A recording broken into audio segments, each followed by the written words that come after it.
a neighboring state. Now, that is commendable, as stated by our president. And the presidency has also reacted, stating that the president does have influence and Nigeria is doing what it knows how to do. But you can naturally see the controversy that stems from this headline. As a matter of fact, we might not even need to have this conversation. Just reading what I just read, I can imagine the first 2, 3 reactions that come to mind hearing this. And Nigerians on social media have been speaking about Nigeria's role in helping the Benin Republic and apparently unable to help itself. Well, Benin's president, Patrice Talon, is in this country under control. Earlier in the president, the military is loyal to the men. And after a strong sense of duty, the government says it stopped the mutiny just hours after a group of soldiers announced a takeover on national television. Later in the afternoon, loud explosions were heard in Cotonou, the country's biggest city, believed to be the result of an airstrike. Okay, so what does this mean? How should Nigerians feel about this? And by extension, of course, one of the main things we'll be talking about today is the intervention of Nigeria in Benin, juxtaposed with the supposed intervention of America to Nigeria. Well, my guest is a man who we run to have these kinds of conversations. He's Chief Festus Oguche. He's a legal expert consultant.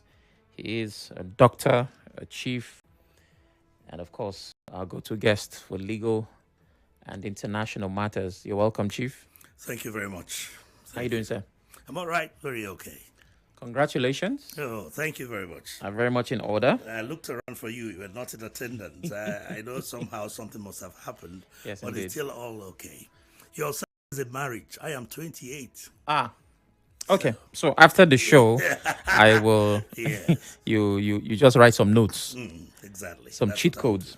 All right. So, what is your take on the African Big Brother role that Nigeria played in Benin Republic? Also, particularly, and this is what I'm impressed by, regardless of how I feel about this, the swift response, because time is everything with something like this. do. Yes. The fact that we're able to respond quickly and effectively.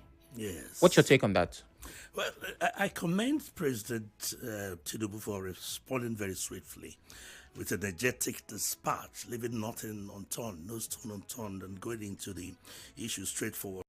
The gallantry of the officers and the way they went about it straightforwardly, without much musing around over what and where. They went straight to the point and got what they wanted in a foreign land. And they begin to imagine how great this country is if we put all our acts together. Just like you fired your first salvo, your initial salvo, begin to wonder why we can be consumed by bandits and brigands and terrorists. A country as great as Nigeria that has proved its mettle in the international world, in foreign observer missions, in very great and challenging terrains and toughs in Senegal, in Kenya, in Congo Republic, Brazzaville, in Gambia. You know, the most forward and leading country within the ECOWAS sub-region.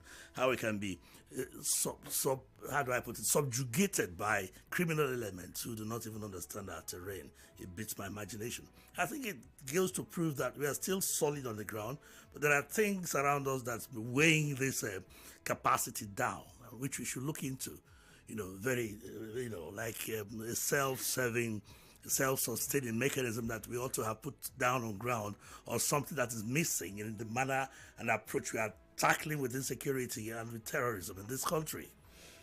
You know, when the headline hit the news, the first thing that came to mind was a reminder of the ECOMOG glory days. Yes. You know, that's what I felt about. Like, oh my, this is Nigeria being Nigeria again and respected on the continent.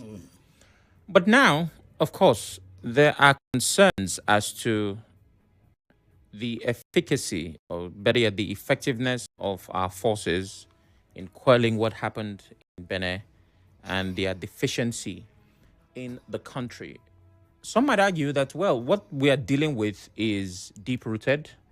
It's terrorism, full scale, and we've had this scourge for 15 to 20 years, as against an attack in Benin Republic that very likely took a shorter time to plan and was easier to handle. So do you think that's a valid argument? Well, it's not valid. It's totally bunkum because remember that the attack in Benin Republic is one that was perpetrated by professionals, soldiers in their right thinking. Here we're dealing with civilians. We have this argument about kinetic and non-kinetic and all that. But recall that it was during the Shehu Shagari days that something like Meitatsne cropped up. It had more dangerous potentials than Boko Haram because you are killing their members and they are coming after you. That was in the 80s. I lived that experience. Probably you were still a toddler then. But then, Meitatsne was more deadly than Boko Haram. And Shehu Shagari dealt with them in one single crush within 1 week. And that menace was over. If you had been serious about Boko Haram, this thing would have ended long, long ago. That was why the United States would say, look, you guys are not serious. We want to get in there. Because they know that Nigeria has the capacity to crush Boko Haram or any type of insurgency or terrorism that crops its head. But they allowed it to fester, fecund, to very, very large dimensions that it becomes intractable. Then what story will you tell us? The display Nigeria did in Benin Republic a few days ago shows all the world that we have the capacity to crush any change of that nature, particularly when it comes to abducting children, killing villagers, wiping out populations. Look at the number, the level of scourge that's perpetrated in places like Benin State, Plateau State. And they do that and get away with it. And sometimes they do that and occupy the territory where they have sacked the communities. And they are there. Probably as citizens of the Federal Republic of Nigeria, recognized by the local government that is very close to them. Why would you subtract anything like complicity or think that maybe Nigeria has not gotten the wherewithals or the elements? Since Trump made his threat, you can see a lot of changes happening within the terrain. And it goes to tell us that people need to sit and be serious with official positions. If you're not fit for certain positions of authority, don't go for it. You know, it is very important that we align ourselves with the ultimate goal of protecting our sovereignty, not just our sovereignty, but protecting the population.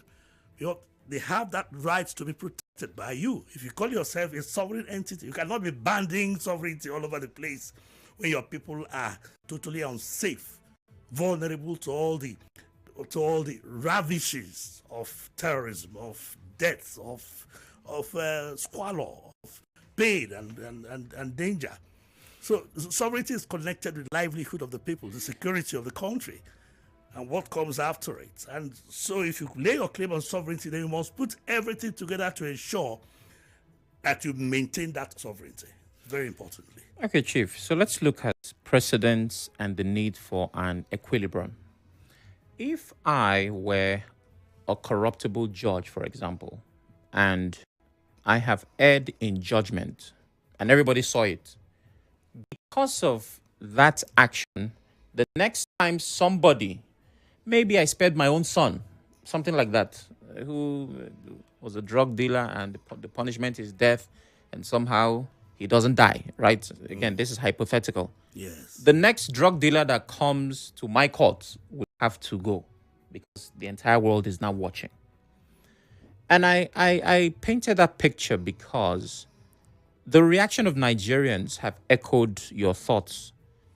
Now, what should the federal government have done? Refuse to go to Benin because they have been unable to tackle internal challenges? Or go to Benin, record the success they have, and come back with that same firepower and tackle what we have? You see, either way, there is a problem. So how should they have handled this, considering that the average Nigerian citizen does not trust the government's capacity to handle these internal issues? And before we go into all that, you have to find out the legitimacy of that the Benin intervention under international law.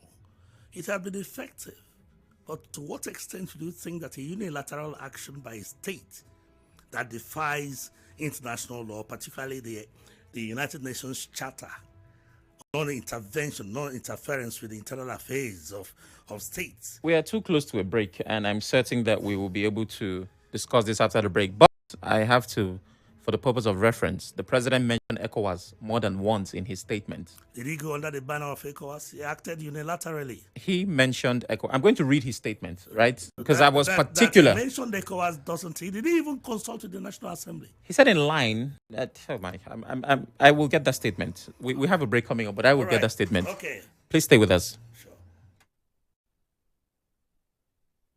Not having a bus stop will